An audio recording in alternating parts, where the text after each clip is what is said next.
And, when we first, we went to Russia the first time about 5 years ago, and then we've been there 4 times now. And this is the first time that we've ever been outside of Moscow, St. Petersburg. So I think it'll be a lot of fun to go to new cities that we've never been to.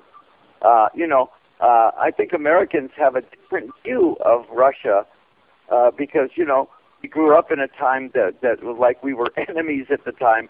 And now we go over there and it's great audiences and really good rock and roll audiences and really beautiful cities. And so it really is fun going to Russia. You have ways of communicating now with more people than you ever would have had.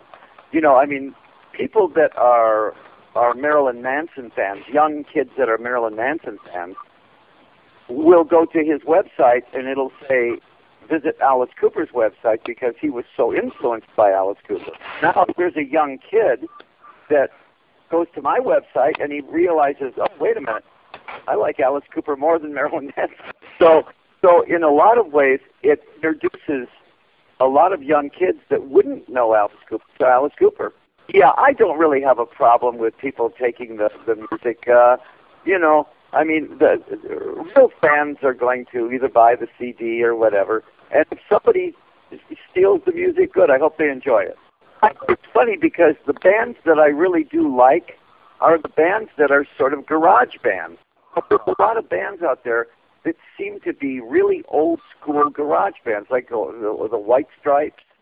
There's a whole bunch of bands right now out of England and the United States that are very similar to early Rolling Stones and very similar to early Kinks and the Yardbirds and Alice Cooper. There's a lot of bands that do all Alice Cooper songs. And, kids that are 15, 16, 17 years old. So I think that rock music has not changed that much. I hear a lot of bands, really young bands, that are trying to sound like the Rolling Stones. And so, to me, yeah, there's other bands. There's bands that, that are high-tech and, like you said, there's industrial rock and all this. But the bands I like are the bands that are just kind of like real dirty rock and roll bands. So there's a lot of bands that try to sound like Guns N' Roses. I think Guns N' Roses are a good example. Really, the American radio only plays about 300 songs. Play the same songs over and over and over and over again. On my show, I have 3,500 songs. So I can play old Yardbirds and Kinks and Who and bands like Love. I can play Gorky Park if I want to. The Stooges. So I play a lot of music that nobody else plays. Yeah, well, I do. I have a segment called Future Classics, and I'll find some new bands that I really like, and I'll put them on. Because I don't want people to think that I'm one of those stuffy old rockers that like new bands. I really do like new bands. I always get cast as being the villain because I've always played the villain. And it's fun to me. That's always, I don't know if you saw any of the Freddy Krueger movies, Nightmare on Elm Street, but I played his father in one of the movies, and I played a really bad character in Prince of Darkness.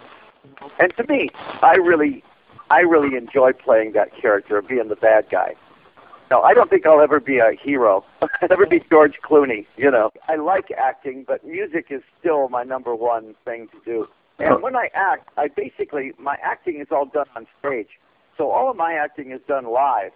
So you'll see that what I do on stage is almost like going to a play. It's going like to see a Broadway play or and play a really strong, heavy part in this show. And it's nothing like the person you're talking to here. What I play is really a vicious bastard. See, my daughter took acting for many years in school. She was a very good actress, and she's also a comedian. And so, she's very, very good at what she does on stage. And in my show, she's funny, and she's scary, and she's pretty, and she's sexy, and she's stupid. So I mean, all those different parts. She'll be in the show. You know, I mean, it's really going to be probably the highest energy show you guys will see all year. We never let the audience rest. We don't let the audience rest one bit.